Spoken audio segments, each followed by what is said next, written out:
গোটা ইসলামটাকে আল্লাহ সুবহানাহু ওয়া তাআলা দুই ভাগে ভাগ করেছেন, অর্থাৎ একজন মুসলমানের করণীয়গুলোকে দুই ভাগে ভাগ করেছেন। তার কিছু হলো হুকুকুল্লাহ, অর্থাৎ আল্লাহ সুবহানাহু ওয়া তাআলার হক এবং অধিকার সমূহ, যেখানে মানুষের বা আল্লাহ সৃষ্টির কোনো অধিকারের সম্পর্ক নেই, জাস্ট আল্লাহ নির্দেশ নিষেধগুলোকে মান্য করে চলা, এটাই হলো হুকুকুল্লাহ। যেমন 5 ওয়াক্ত নামাজ, এটা আল্লাহর হক, এখানে কোনো মানুষের অধিকারের সংশ্লিষ্টতা নাই। আমি নামাজ না পড়লে কোনো মানুষের ক্ষতি করলাম না। ঠিক একইভাবে রোজা, রমজান মাসের সিয়াম, এটা কি আল্লাহর হক না বান্দার হক? আল্লাহর হক। কারণ আমি রমজান মাসে রোজা যদি না রাখি তাতে কারোর কোনো অধিকার নষ্ট হলো না, কিন্তু আল্লাহর নির্দেশ লঙ্ঘন হলো, আল্লাহর হক নষ্ট হলো। আল্লাহর হক আমাদের কাছে কি, সেটা নিয়ে অনেক দীর্ঘ আলোচনা আছে। একটা হাদিস খুব সংক্ষেপে আমরা শুধুমাত্র বলতে পারি। নবী করিম সাল্লাল্লাহু আলাইহি ওয়াসাল্লাম বলেছেন, বান্দার কাছে আল্লাহর হক বা আল্লাহর পাওনা, আল্লাহর অধিকার হলো যে বান্দা আল্লাহর ইবাদত করবে, আল্লাহর সঙ্গে কাউকে শরীক করবে না, আল্লাহ ছাড়া আর কাউকে সেখানে কোনো প্রকার শেয়ার দিবে না, শুধু আল্লাহর জন্য। এইভাবে যদি সে ইবাদত করে তাহলে সে আল্লাহর হকটা আদায় করলো। আর যদি আল্লাহর হক সেইভাবে আদায় করতে পারে তখন বান্দার হক হয়ে যায় আল্লাহর কাছে, অর্থাৎ বান্দার অধিকার হয়ে যায়, পাওনা হয়ে যায় আল্লাহর কাছে, যে আল্লাহ তাআলা তাকে জাহান্নামে কোনো প্রকার আযাব দেওয়া ছাড়া সরাসরি জান্নাতে প্রবেশ করাবে। তো এই আল্লাহর হক এবং বান্দার হক, এই দুটি বিষয়ের মধ্যে সমন্বয় করতে আমরা অনেকে ত্রুটি করে ফেলি, আর এই জন্য আমরা খাঁটি মুসলমান বা পূর্ণাঙ্গ মুসলমান হতে পারি না। আমাদেরকে সবসময় লক্ষ্য রাখতে হবে যে আমাকে একাধারে আল্লাহর হক আদায় করতে হবে, বান্দার হক আদায় করতে হবে। আমাদের সমাজে কিছু মানুষ আছে যারা বান্দার হকের ব্যাপারে সচেতন, কিন্তু আল্লাহর হকের ব্যাপারে সচেতন না। তারা কারা? তারা হলেন অনেক নাস্তিক আছেন, অনেক নামদারি মুসলমান আছেন, যারা মাশাআল্লাহ সত্যি মানবাধিকারের ব্যাপারে সচেতন। একজন শ্রমিকের অধিকারের ব্যাপারে তিনি সচেতন, নারীর অধিকারের ব্যাপারে তিনি সচেতন, নিজের স্ত্রীর অধিকারের ব্যাপারে সচেতন, প্রতিবেশীর অধিকারের ব্যাপারে সচেতন, এরকম অন্যান্যদের অধিকারের ব্যাপারে উনি খুব সচেতন। এক কথা আমাদের সমাজ যেটাকে সৎ বা ভালো মানুষ বলে, কিন্তু তিনি তার আল্লাহর অধিকার, তার সৃষ্টিকর্তার অধিকারের ব্যাপারে সচেতন না। আমি যে মানুষগুলোর অধিকার আদায় করতে চাই, তাদের অধিকার আদায় করা বা তাদের অধিকার দেওয়া, আদায় করার তৌফিক দান করা, এগুলো সবগুলো তো আল্লাহ সুবহানাহু ওয়া তাআলার দান। তিনি তো মহান সৃষ্টিকর্তা, সব তো তারই সৃষ্টি। অতএব তাকে ভুলে গিয়ে তার সৃষ্টির অধিকারের ব্যাপারে সচেতন থাকা, এটা হলো মা বাপকে ভুলে গিয়ে ভাই বোনকে নিয়ে কেয়ারিং থাকার মতো। এই জন্য একজন ইমানদার তিনি এই দুইটার মধ্যে সমন্বয় করবেন। প্রথম শ্রেণী যেটা বললাম, যে কিছু মানুষ আছে আমাদের সমাজে যারা মানুষের অধিকারের ব্যাপারে সচেতন, এমনকি পিপিলিকা, পশু পাখি, প্রাণী সবগুলোদের উপরে সচেতন, কিন্তু আল্লাহর অধিকারের উপরে সচেতন না। আবার এর বিপরীতে দ্বিতীয় শ্রেণীর মানুষ আছেন যারা আমাদের সমাজের বেশিরভাগ মানুষ এই কাতারের, সেটা হলো যে আল্লাহর অধিকারের ব্যাপারে টুকটাক সচেতন হলেও বান্দার অধিকারের ব্যাপারে একেবারেই অচেতন। আল্লাহর অধিকার আদায়ে কিছুটা হলেও চেষ্টা থাকে, কিন্তু বান্দার অধিকার আদায়ে তেমন কোনো চেষ্টা নেই বললে ভুল হবে না। আমরা 99.9% মুসলমান বললেও ভুল হবে না যে এই কাতারের সামিল।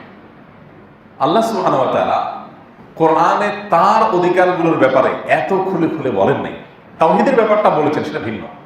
শিরক মুক্ত ঈমান, এটার ব্যাপারে সবচেয়ে বেশি আলোকপাত হয়েছে গোটা কোরআনে, এটা হলো মূল। কিন্তু এরপরে ইবাদতের কথা যদি আপনি বলেন, ইবাদতগুলো ইসলামের 5টা স্তম্ভ, মৌলিক কাজ, এগুলোর গুরুত্ব তো বোঝানো অপরিসীম, এগুলো বলা তো বাহুল্য, বাট সেই ইবাদতগুলোর ডিটেইল, বিস্তারিত বিবরণ আপনি কোরআনে খুঁজে পাবেন না।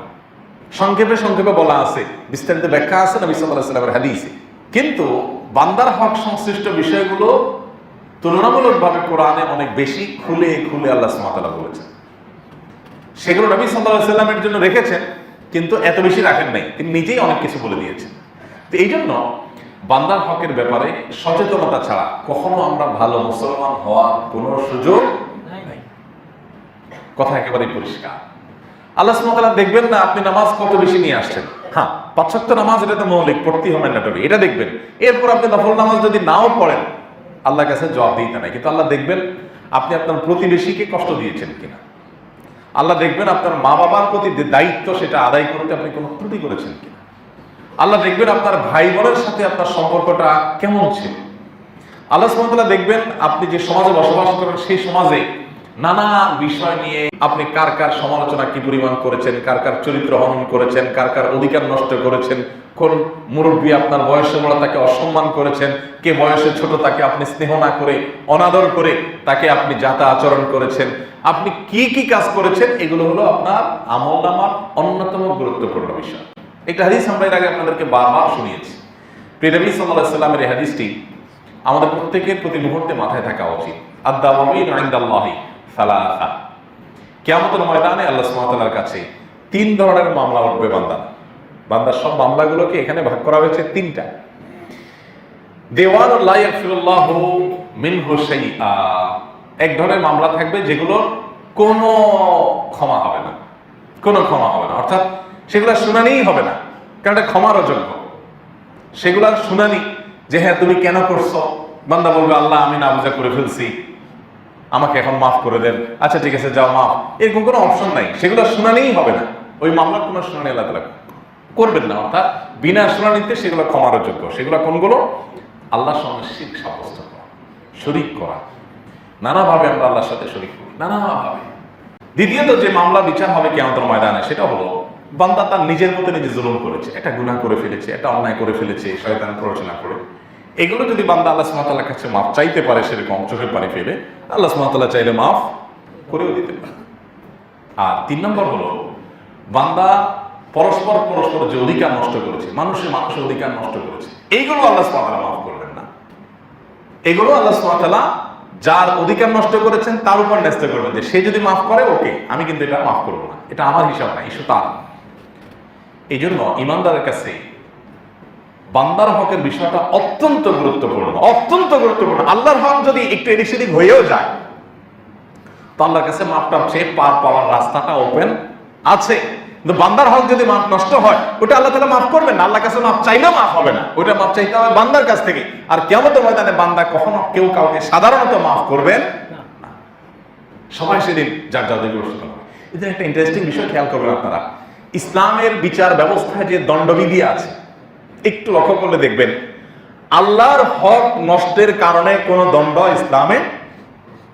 ইসলামের দণ্ডবিধিতে আরোপ হয়নি। অবাক করা বিষয়। কিন্তু সবচেয়ে বড় অপরাধ শিরিক করা, তাই না? কিন্তু যদি শিরিক করে তাহলে কয় ব্যক্তি মারতে হবে, কয়দিন জেলে রাখতে হবে, কোনো শাস্তি আছে ইসলামে? কারণ এই ইস্যুর সাথে কোনো মানুষের অধিকারের সম্পর্ক, আল্লাহর অধিকারের সম্পর্ক। আল্লাহ বুঝবেন সেটা কিয়ামতের ময়দানে। দুনিয়াতে আল্লাহ তাআলা এটার জন্য কোনো শাস্তির ব্যবস্থা রাখেন। ইসলামের দণ্ডবিধিতে কোন অপরাধের কি শাস্তি কোরআন এবং হাদিসে বিস্তারিত ডিটেইল আছে। চরম শাস্তি, মৃত্যুদণ্ড থেকে নিয়ে বেত্রাঘাত পর্যন্ত বিভিন্ন রকমের শাস্তি ইসলাম নির্দিষ্ট করে দিয়েছে, এটাকে হুদুদ বলা হয়। আপনি অবাক হবেন, কেউ যদি ৫ ওয়াক্ত নামাজ না পড়ে বা ২-৪ ওয়াক্ত নামাজ ইচ্ছাকৃত না পড়ে, ইসলামের দণ্ডবিধিতে এই কথা বলা নাই যে তাকে ইসলামিক বিচারে আদালতে হাজির করে জজ সাহেব কোরআন হাদিসে এমন কোন শাস্তি বলেন না আল্লাহ তাআলা যে তাকে আল্লাহর কোরআনের অমুক আয়াত অনুযায়ী এত বেত মারতে হবে, এরকম কোনো কথা। অথচ নামাজ তরক করছে, বিশাল বড় ফরজ তরক করছে, কিন্তু শাস্তি নাই। এভাবে শাস্তি দুনিয়াতে নাই কেন? কারণ এর সাথে মানুষের কোনো অধিকারের সংশ্লিষ্ট, এটা দুনিয়া। এখানে আল্লাহ তাআলা দণ্ডবিধি রেখেছেন সেই সমস্ত অপরাধের ক্ষেত্রে যে অপরাধগুলো নিয়ন্ত্রণ না করলে সমাজের মানুষ ক্ষতিগ্রস্ত হবে, মানুষের অধিকার নষ্ট হবে। চুরি করেছেন আপনি, মানুষ অধিকার নষ্ট করেছেন, আসো তাকে শাস্তি দাও। ডাকাতি করেছেন, খুন খারাপি করেছেন, ছিনতাই করেছেন, ধর্ষণ করেছেন, মানুষের অধিকার নষ্ট করেছেন, অন্যায়ভাবে সম্পদ আত্মসাৎ করেছেন, কাউকে খুন করেছেন, কাউকে হত্যা করেছেন, মাদকের কারবার করেছেন, এগুলো সমাজকে নষ্ট করে, অন্যের অধিকার ক্ষতিগ্রস্ত করে। এই জন্য এগুলার প্রত্যেকটা সুনির্দিষ্ট দণ্ডবিধি ইসলাম ঠিক করেছে। মানুষের অধিকারের বিষয়টা কত গুরুত্বপূর্ণ, এখান থেকে আমরা কিছুটা আজ করতে পারি। অথচ একজন মুসলমান হিসাবে আমরা অনেকে আছি অবলীলা অন্যদের অধিকার নষ্ট করে চলেছি।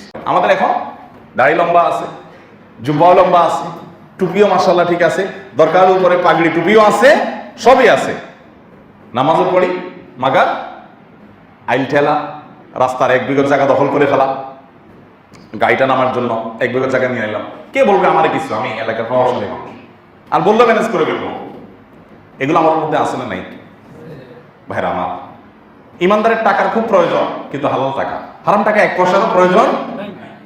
অন্যের অধিকারের ব্যাপারে আমরা সচেতন না হলে আমরা কখনো পরিপূর্ণভাবে মুসলমান হতে পারবো না, কখনো না। মানুষের অধিকারের ব্যাপারে আপনাকে অনেক বেশি সতর্ক থাকতে হবে। ইবাদত খুব বেশি না, কিন্তু আপনি দিনে 5 ওয়াক্ত নামাজ পড়লেন, দৃশ্যমান ইবাদতের বাইরে আর কি আছে বলেন?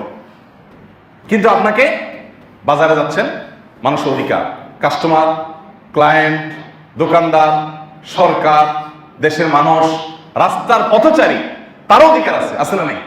আপনি রাস্তাটা ফেলে দিলেন, কারো কষ্ট দিলেন, অধিকার নষ্ট হবে না? বাসায় গেছেন, স্ত্রীর অধিকার, সন্তানের অধিকার, মা বাবার অধিকার। আপনি কোথায় যাচ্ছেন? প্রতি মুহূর্তে মুহূর্তে আল্লাহর নির্দেশ এসে হাজির, মাগার নামাজ শুধু 5 ওয়াক্ত। তাহলে ইসলামটা যতটা না ইবাদত সর্বস্ব, তার চেয়ে অনেক বেশি হলো মানুষের অধিকার সর্বস্ব। তবে ভাইরা আমার, ভালো মানুষ হওয়া ছাড়া, দায়িত্বশীল মানুষ হওয়া ছাড়া, মানুষ তো মানুষ, আল্লাহ সকল সৃষ্টির প্রতি দায়িত্ব সচেতন, কর্তব্য সচেতন হওয়া ছাড়া পূর্ণাঙ্গ মুসলমান হওয়ার কোনো স্কোপ নেই। আল্লাহ তাআলা আমাদেরকে খাঁটি মুসলমান হওয়ার তৌফিক দান করুন।